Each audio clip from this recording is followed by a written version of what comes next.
नमस्कार विद्यार्थी मित्रांनो, वायसी एज्युकेशन महाराष्ट्र चॅनलमध्ये आपले स्वागत आहे. आज आपण इयत्ता 7वी विषय गणित द्वितीय घटक चाचणी प्रश्नपत्रिका उत्तरासहित पाहणार आहोत. ही प्रश्नपत्रिका एकूण 20 गुणांसाठी आहे. वेळ 1 तास आहे. प्रश्न क्रमांक पहिला, सोपे रूप द्या.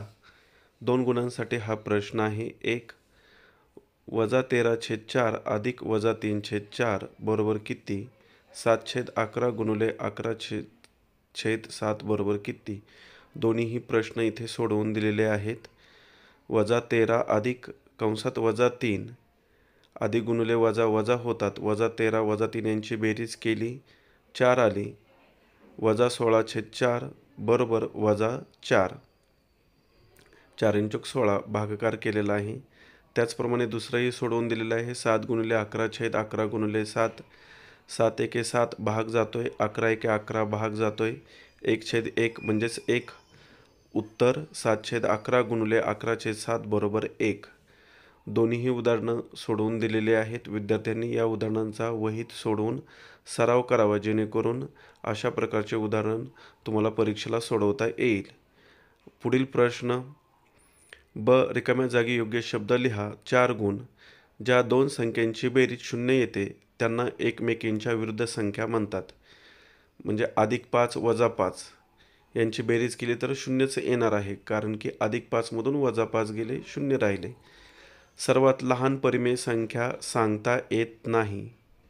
3 नफा बरोबर विक्री किंमत वजा खरेदी. 4 आयताचे कर्ण परस्परांना दुभागतात. प्रश्न क, पुढीलपैकी कोणते रेषाखंड एकरूप आहेत ते लिहा. PQ 7.1, MP 3.2, RS 4.2, GH 2.5, NQ 7.1, TU 3.2. त्यावरून जर एकरूप जोड्या शोधल्या तर आपल्याला PQ आणि NQची एक जोडी मिळते 7.1 आणि दुसरी जोडी MP बरोबर TU 3.2 सेंटीमीटरची जोडी मिळते. दोनच एकरूप जोड्या आहेत. RSला जोडी नाही आणि GHला सुद्धा जोडी नाही. त्याचं वाचन करताना लेंथ PQ बरोबर लेंथ NQ, लेंथ MP बरोबर लेंथ TU अशा प्रकारे त्याचं वाचन करायचं आहे. पुढील प्रश्न पाहण्या अगोदर सर्व विद्यार्थ्यांसाठी एक सूचना आहे. जर तुम्हाला द्वितीय घटक चाचणी 2024-25च्या सर्व प्रश्नपत्रिका आवश्यक असतील तर आपल्या चॅनलच्या प्लेलिस्टमध्ये सर्व प्रश्नपत्रिका उपलब्ध करून दिलेल्या आहेत. त्या तुम्ही पहा. प्रश्न क्रमांक ड, आकृतीवरून प्रश्नांची उत्तरे लिहा. PQRS हा चौरस आहे. QR बरोबर 6 सेंटीमीटर आहे, तर PQ बरोबर किती आणि PS बरोबर किती? PQ बरोबर 6 सेंटीमीटर येणार आहे आणि PS बरोबर सुद्धा 6 सेंटीमीटरच येणार आहे, कारण चौरसाच्या चारही बाजू एकरूप असतात. प्रश्न क्रमांक 2, पुढील उदाहरणे सोडवा.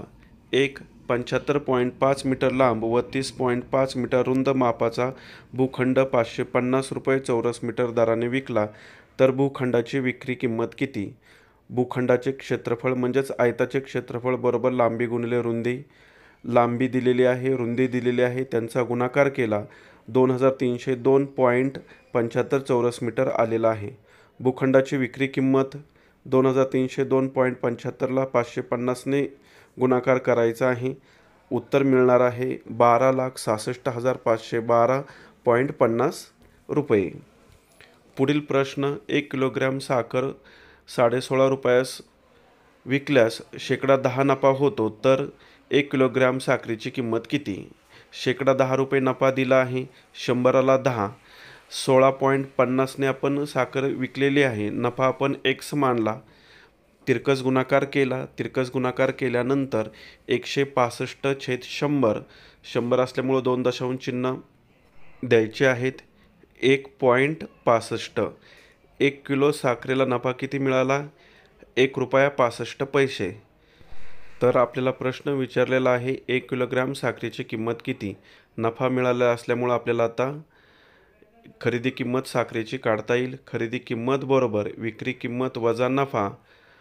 16.50 वजा 1.65 वजाबाकी केली 14.85 रुपये. उत्तर 1 किलोग्राम साखरेची किंमत 14 रुपये 85 पैसे येणार आहे. आता पुढील प्रश्न क्रमांक 3. दिवाणखान्याचा 6 मीटर लांब व 5 मीटर रुंद अशा एका भिंतीवर चारही बाजूंनी 1.5 मीटर कडेने जागा सोडून रंग लावायचा आहे, तर चारही बाजूंनी सोडलेल्या जागेचे क्षेत्रफळ किती? दिलेल्या माहितीनुसार आपण रफ डायग्राम काढून घेतलेली आहे. दिवाणखाना दाखवलेला आहे, 6 मीटर लांब, 5 मीटर रुंद, 1.5 मीटर दोन्ही बाजूला सोडलेला आहे. तर आपल्याला आतली जी 5 मीटर आहे ती 2 मीटर मिळणार आहे लांबी, आणि जी 6 मीटर आहे ती 3 मीटर लांबी मिळणार आहे. चारही बाजूंनी सोडलेल्या जागेचे क्षेत्रफळ काढण्यासाठी आपल्याला काय करावं लागेल? आयत PQRSचे क्षेत्रफळ वजा आयत ABCDचे क्षेत्रफळ. इथे आकृतीला नावे दिलेली आहेत. आयताचे क्षेत्रफळ लांबी गुणिले रुंदी असल्यामुळे 6 गुणिले 5 6 पंचे 30. ABCDचंही त्याचप्रमाणे 3 दोन्ही 6. 30 वजा 6 24 चौरस मीटर येणार आहे. अशा प्रकारे आपण संपूर्ण प्रश्नपत्रिका उत्तरासहित पाहिलेली आहे. धन्यवाद. जर तुम्हाला हा व्हिडिओ आवडला असेल तर प्लीज लाईक करा, शेअर करा आणि आपल्या चॅनलला सबस्क्राईब करा, जेणेकरून पुढील सर्व अपडेट तुम्हाला वेळेवर मिळतील.